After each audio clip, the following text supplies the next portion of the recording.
Hoje nós vamos dar continuidade ao tema que nós havíamos começado a falar sobre o labrum.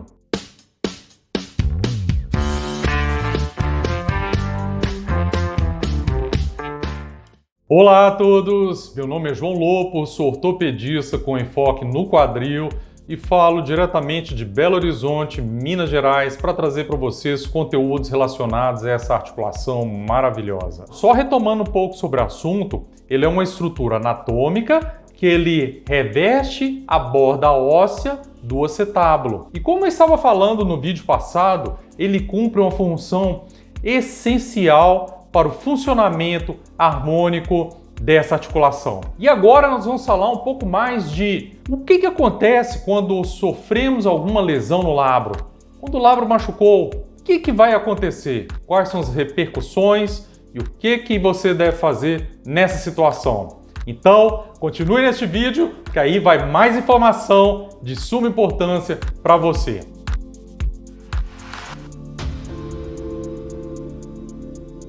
O labrum, ele pode ter vários tipos de lesão e de várias origens também.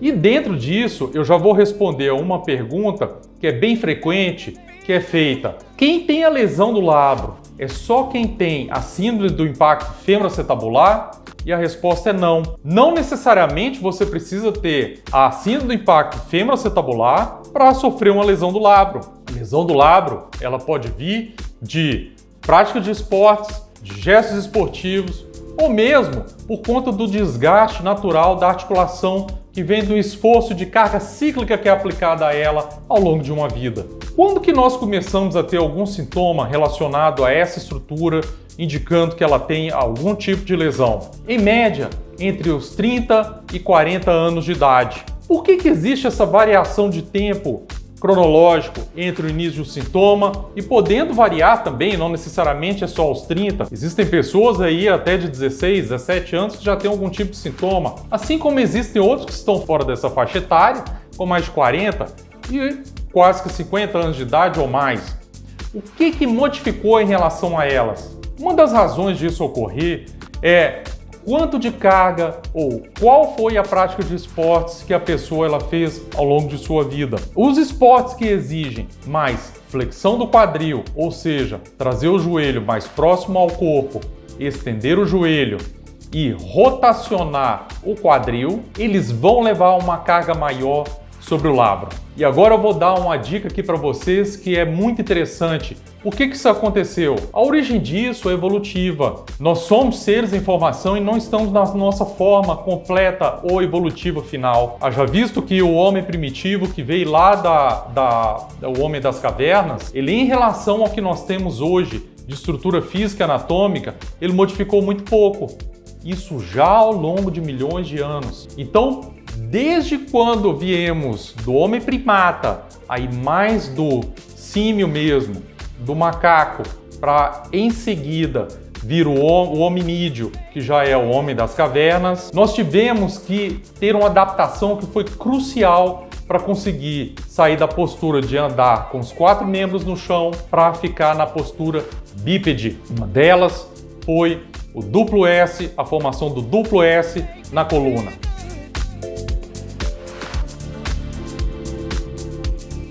E aqui eu vou mandar novamente um grande abraço para os acadêmicos de medicina. Olha só, estou falando alguns temas aí que são de interesse para vocês.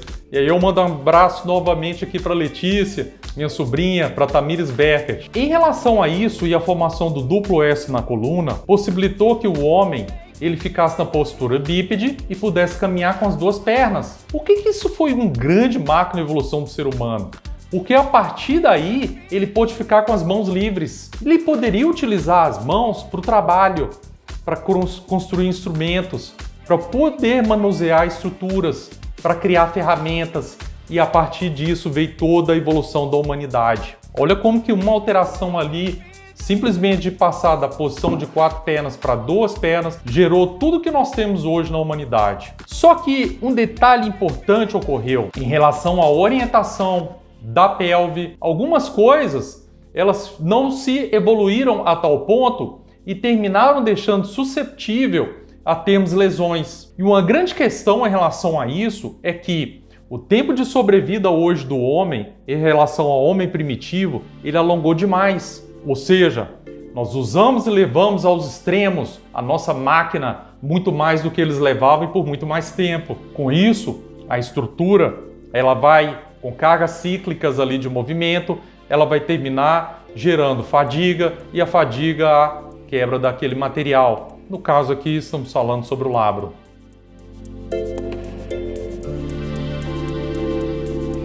Quando o homem então ficou na postura ereta, o que aconteceu foi que a parte da frente do acetábulo, que tem a menor cobertura óssea, ela ficou sob um estresse maior exatamente em cima dessa estrutura, que é o labrum. E um dado interessantíssimo, o labrum ele é responsável por 1 a 2% de suporte do peso completo do corpo humano na posição ereta, simplesmente caminhando. Imaginem, simplesmente de você estar caminhando devagar, essa estrutura de milímetros, ela está suportando 1 a 2% de todo o peso do corpo. É impressionante ou não?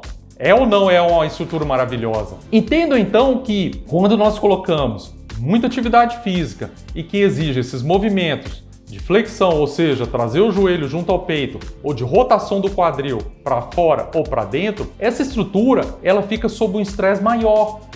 E aí eu vou convidar vocês, e no final do vídeo eu vou deixar o link, para vocês acessarem um outro vídeo meu que eu falo sobre a relação do esporte e a lesão dessas estruturas. Com o passar do tempo e fazendo atividade física, o labro ele começa a se destacar do seu leito ósseo. E dentro dessa anatomia que eu falei lá no primeiro vídeo, e aí quem está assistindo agora só esse segundo vai ter que voltar lá no primeiro, na parte 1 dele, e ver sobre a anatomia, que eu falo sobre as terminações nervosas, elas vão se aflorar. E aí o corpo ele vai começar a detectar que algo está de errado naquela estrutura. Olha que bacana, o nosso supercomputador, que é o córtex cerebral, ele vai receber a informação da terminação livre do nervo, que é responsável pela dor, ou seja, a nocicepção, e vai dizer para ele, tem algo errado na articulação. Ao mesmo tempo, as outras terminações que são responsáveis pela percepção da articulação em relação ao espaço, isso é chamado de propriocepção, elas também vão ficar desordenadas. É como se eu tivesse um avião voando de forma desordenada. Ele fica instável. E daí vem uma questão e uma percepção dos pacientes que têm a lesão labral muito importante, que são os estalidos, a sensação de falseio, a sensação de que algo está parecendo que desmontando dentro da articulação.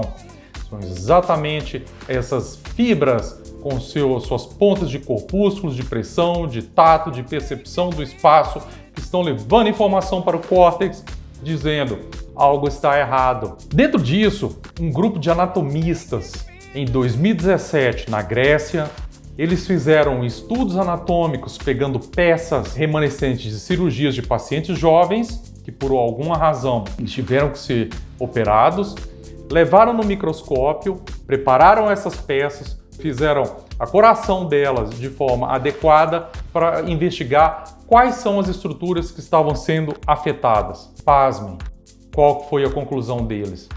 Que exatamente na parte de contato do labro com a cabeça femoral, essas estruturas elas estavam sendo mais expostas. E principalmente quando a lesão ela se chegava mais próxima do osso. Então nós sabemos que na ponta do labro não tem tantas terminações relativas à dor, mas que quanto mais se aproxima do osso e na sua parte de contato com a cabeça femoral, sim. E aí vem também uma resposta para uma pergunta. Por que algumas vezes eu posso ter já uma lesão de cartilagem? Olha só, eu já tenho uma lesão de cartilagem no fundo do acetábulo, mas ainda não tenho tanta dor. Em algumas situações, essa lesão do labro ela está relacionada com a síndrome do impacto femoroacetabular. E na síndrome do impacto femoroacetabular, existe uma forma que é da perda da concavidade da cabeça do fêmur e ele tem um relevo externo, ele tem então uma convexidade que vai em movimento dinâmico machucar a cartilagem do acetábulo. E aí nesse videozinho que nós vamos colocar aqui agora, vai mostrar de forma dinâmica o que isso acontece lá dentro da articulação. Dentro da articulação, esse relevo ósseo na transição da cabeça do fêmur, ele vai levar ao afundamento da cartilagem. E aí eu vou pegar para vocês o modelinho ósseo aqui para mostrar mais detalhadamente o que acontece.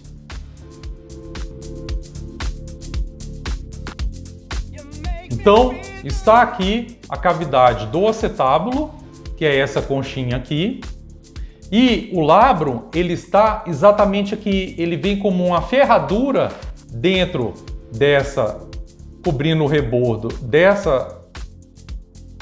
deste osso, e aqui embaixo ele tem um outro ligamento. Então de labrum mesmo nós temos muito pouco, é só isso daqui, tá? É essa estrutura que é responsável por isso tudo que eu estou falando.